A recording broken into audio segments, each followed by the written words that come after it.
Periodic Table and the Element Girls series. Book 5. Family 15 Elements. The Nectogens.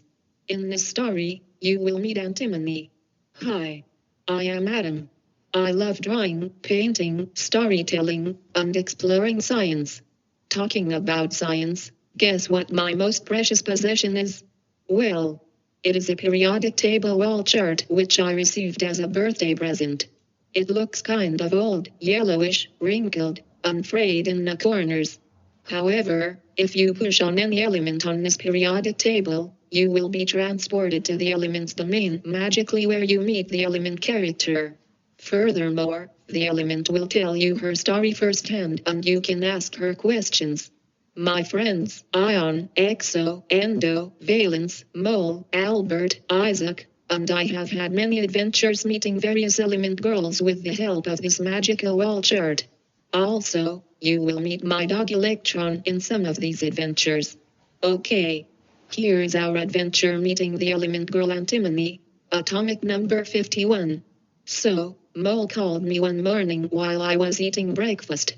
Since it was a holiday for our school, she was curious to see if we could go visit our next element girl Antimony. Moreover, she wanted to learn about the history of eye makeup. Our science teacher told us that if we wanted to learn more about eye makeup history, we needed to research Antimony. I was excited about visiting Antimony and soon I received text messages from Ion and Isaac that they were in on the adventure as well.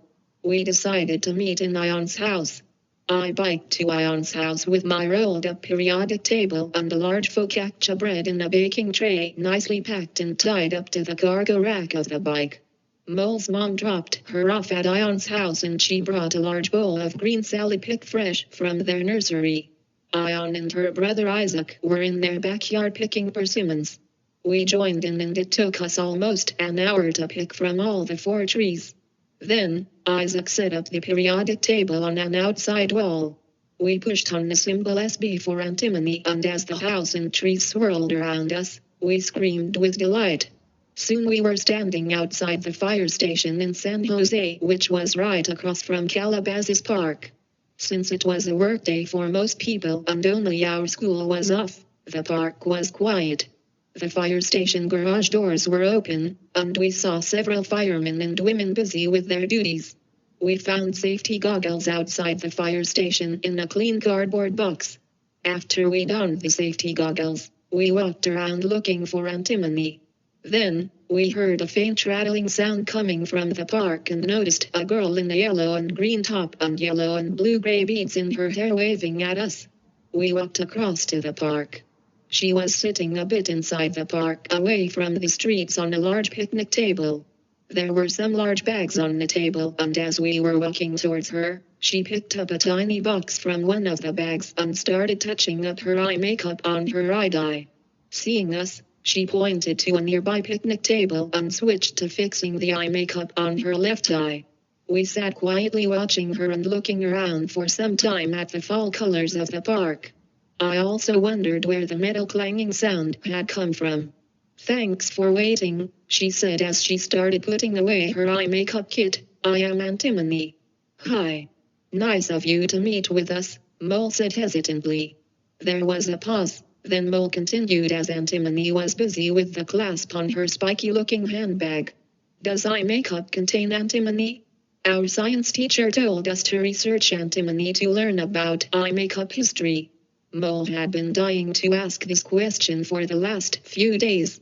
Antimony looked at Mole and held up her eye makeup box which had an eye symbol on it. Then she replied with a glint in her eyes. This eye symbol is an ancient Egyptian symbol that represented good health, healing, and well-being. Records indicate that in the 16th century, the Egyptians used antimony 3-sulfide, that is Sb2S3 as mascara. This antimony compound is found in the mineral stibnite. However, because of its toxicity, these days it is not in any eye makeup. Good, it is not in the eye makeup anymore. Mole exclaimed with a shudder. She did not like eye makeup of any kind and toxins were the last thing she wanted in eye makeup. Then, Isaac asked, since antimony was known to the ancient world, no scientist is credited with the discovery of antimony, right? Antimony put both her elbows on the table, rested her chin in her hands and answered, well, to talk about history, people have known me since ancient times, even though only in 1707, antimony was scientifically studied by a French scientist. Archaeologists have found a yellow glaze on some ancient bricks in the Middle East, which turns out to be an antimony compound with lead. To give you another example, a vase from 4000 BC made of antimony has also been found. So, I am an ancient element. So, saying, she removed her spiky handbag which was strung across her and placed it on the picnic table. Looking admiringly at the bag, I commented, that is a nice-looking bag. Antimony smiled and asked me, can you guess what the bag is modeled after? All of us stared at the bag thoughtfully. Porcupine? Muttered Ion. Can't be that. It must be somehow connected with antimony, said Mole. Antimony nodded but did not answer. Some kind of a rock that has antimony in it? I guessed. Antimony beamed and said, yes. This is modeled after stibnite, though with the spikes it does look like a porcupine. All of us laughed. Ion wondered aloud, your symbol does not come from your name. It is SB, isn't it? So, it must come from the word stibnite. Good guess. From the word stibium. Stibi means making a mark in ancient Greek. Since it was used for eye makeup, like putting a mark on your eye. Isaac interrupted her, so what does antimony mean? In response, Antimony waved her hand around and cried out, never alone. Again, from Greek. We applauded. Jokingly, Isaac commented, I would have thought it is anti-money. You see someone who is against having money. All of us roared with laughter. Then, Antimony got up and said, this is a nice park. Why don't we walk around this area here? But before that, can you children tell me why I chose this location to meet with you? She's asking us puzzling questions, I thought. My friends and I discussed it aloud and had no idea why Antimony chose that location. Then, I requested, can you please give us a hint? Antimony replied, all right. Think about where you arrived first. I shouted out aloud, fire station. Maybe antimony is in some stuff that the firefighters use. My friends all nodded in agreement. Antimony kept quiet, gazing at the trees dreamily without answering. Isaac said, let us think about what the firefighters need. Fire trucks, fire retardant materials for their clothing, shoes, etc. Mole said firmly, has to be the fire retardant stuff. Antimony nodded, yes. Antimony trioxide is used in flame retardant materials for firefighters' protective clothing, kids' toys, and anything else that needs to be flameproof.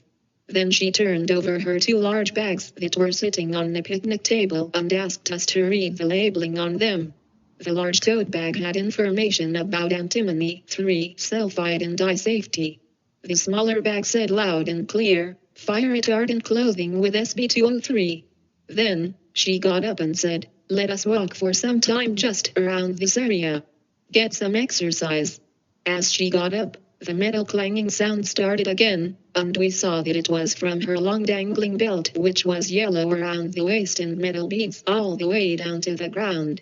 I had never seen a belt like that before. When she walked, the sound became rather musical. I asked Antimony, does your belt signify something? Antimony dangled the belt and said, yes, it does. I exist in 4 allotropic forms. The normal stable form of antimony, the not-so-stable yellow form, the reactive but still unstable black form, and the explosive form. Isaac exclaimed, explosive antimony. Antimony laughed and replied, yes, explosive. It is antimony trichloride and it explodes with a little scratching, and it is toxic. She pointed to the explosion that was happening on her wrist any time her sleeve scratched against her hand.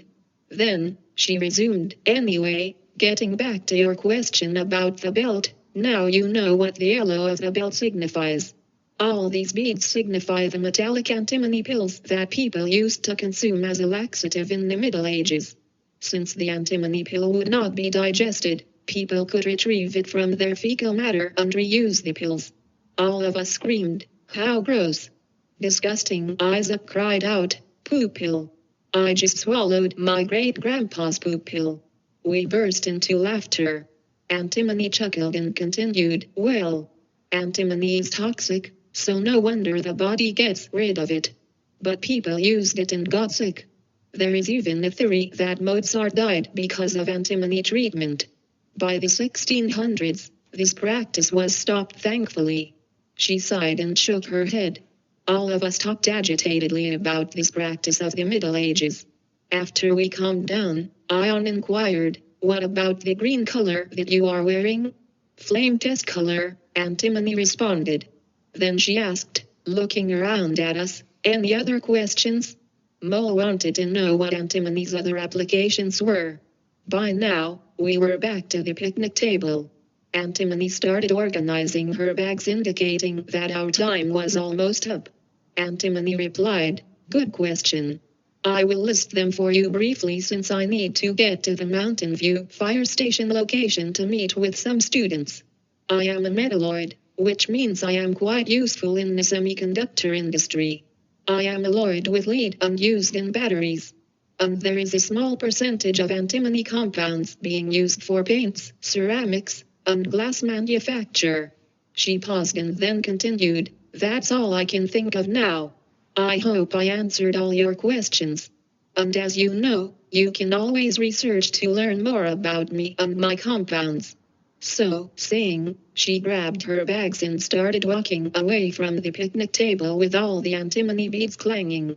We thanked her for educating us about antimony and she waved back at us. We put away the safety gear in a cardboard box outside the fire station and the next moment, we found ourselves in Ion's backyard.